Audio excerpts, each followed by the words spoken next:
YouTube has decided to not share my videos with everyone who subscribes. Please follow me on social media to stay up to date. So, jumping over to this one here. This is coming out now as a result of Solo, right? All the attention's on Ron Howard. Okay, everything's on Ron Howard. Everyone's like, what's going to go on with what's going on next with Opie? What's he going to be directing? Is it going to be another biopic? Is it going to be whatever? No. They're looking at Willow 2. I was shocked when this information came to light. I was shocked when this headline was running itself across the internet. Willow 2. I mean, like, it's been a long time since Willow, and it only kind of makes sense now thinking about it, as to why Ron Howard would have gone back to Lucas, right? Gone back to Lucasfilm when they called and they asked. I think now we're seeing part of what was on the table during the discussions, what was added as an addendum into the, if you come back and do this, we will give you what you want sort of thing. And it's Willow too. And like I said, we're in an 80s revival phase. So why not go back to a movie 30 years later that ultimately doesn't necessarily need a sequel? But at the same time, I'm not entirely against it. So it says here, it's only taken 30 years, but Ron Howard says there are finally talks of Willow 2 now that the director has finished Solo, a Star Wars story. In the first Willow movie, directed by Howard, that came out in 1988, and was not the smash hit Lucasfilm had hoped for. However, it gained a massive cult audience since its release, and many fans aren't even aware that it wasn't a huge moneymaker. While Ron Howard has spoken about a possible Willow 2 for years, it seems closer to reality this time around. Again, this is probably what he brought to the table. Now, we know Ron Howard worked with George Lucas back on American Graffiti, and they have a long history being friends. We know that Lucas probably was one of the people that maybe fronted the idea of Ron Howard coming back in, or coming in to bring Solo across the finish line. And it's entirely possible that Lucas was all like, hey man, look, you want Willow 2? Now's the time. You got Disney money, motherfucker. You got Disney money. You know, like that's how I would pitch it. I would pitch it like that. There's Disney money now. You want to get this movie made, save their bacon, make them a 1.3 to 1.5 billion dollar movie, and they'll give you what you want. Now, Willow 1 wasn't a moneymaker, absolutely, but Willow 2 could be. Probably not, to be honest with you. I'm just being realistic here. I want to see it, but it probably, you know, it's a dark movie. So like going into the younger age now is going to be very tough. You know, it'd be like them saying, "Oh, hey, let's do another freaking Howard the Duck." No, I want that. I actually really want that. Bring back Leah Thompson. I don't even care. Put her in the same outfit she was when cuddling up with Howard in bed, and I'd still be happy. That's just never gonna. It's got me through some dark times. Anyway, moving on.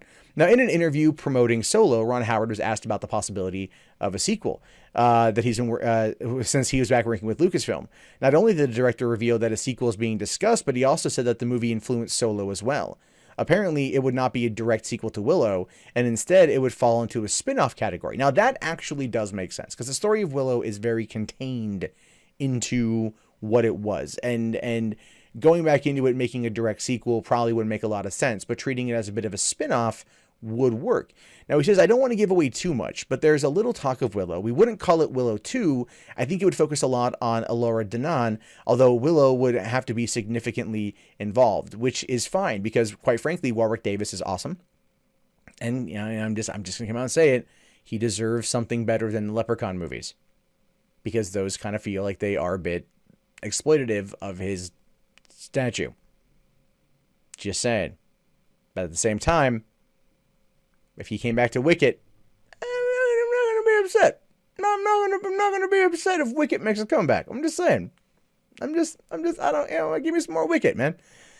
I freaking love Ewoks. I don't care. Now, it seems that Ron Howard returning to Lucasfilm was a pleasant experience for both parties. Yeah, no shit. The dude came in like last minute, was like, you got this movie coming out in a little less than a year. I have to reshoot 70% of it and deliver it on time. Challenge accepted. Like, you know, that's what happened there, because this guy, I mean, if you just listen to like what he's talked about or what's been said about him in turn, or in terms of like how he handled the movie, 70% of the film was reshot. That's been the ongoing rumor, somewhat confirmed, I'm assuming.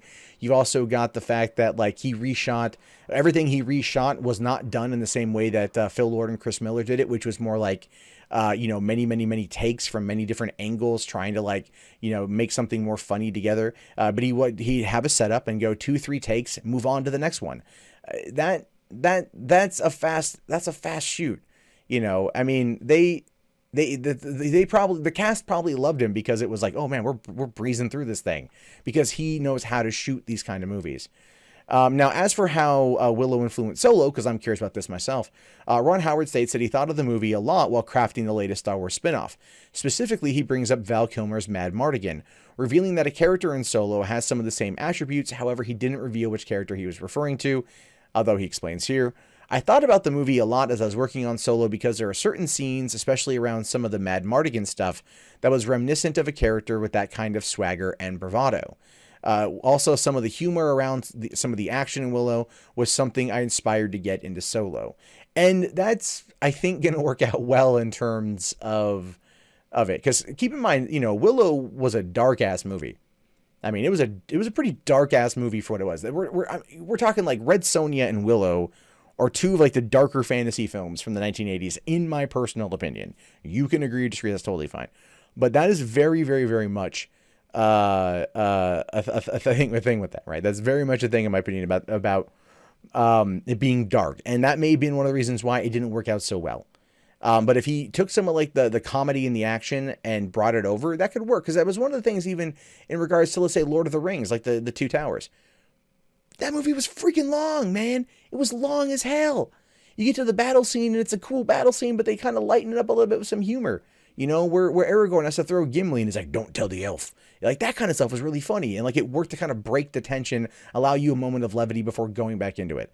I do think that we need a lot of that, and I think these movies can do that as well. You know, there's some jokes that can be had that won't cause the expense of the action. I do feel that a lot of the scenes, a lot of the comedy in Avengers Infinity War worked really well because of how it flowed into the conflict, into the action, and how it kind of gave us a moment to laugh and everything else, as well as still be engaged in the story. So if this is where, you know, filmmakers are going now, or they've already been there, I should say, but I'm okay with it, and I think it's going to work out pretty well.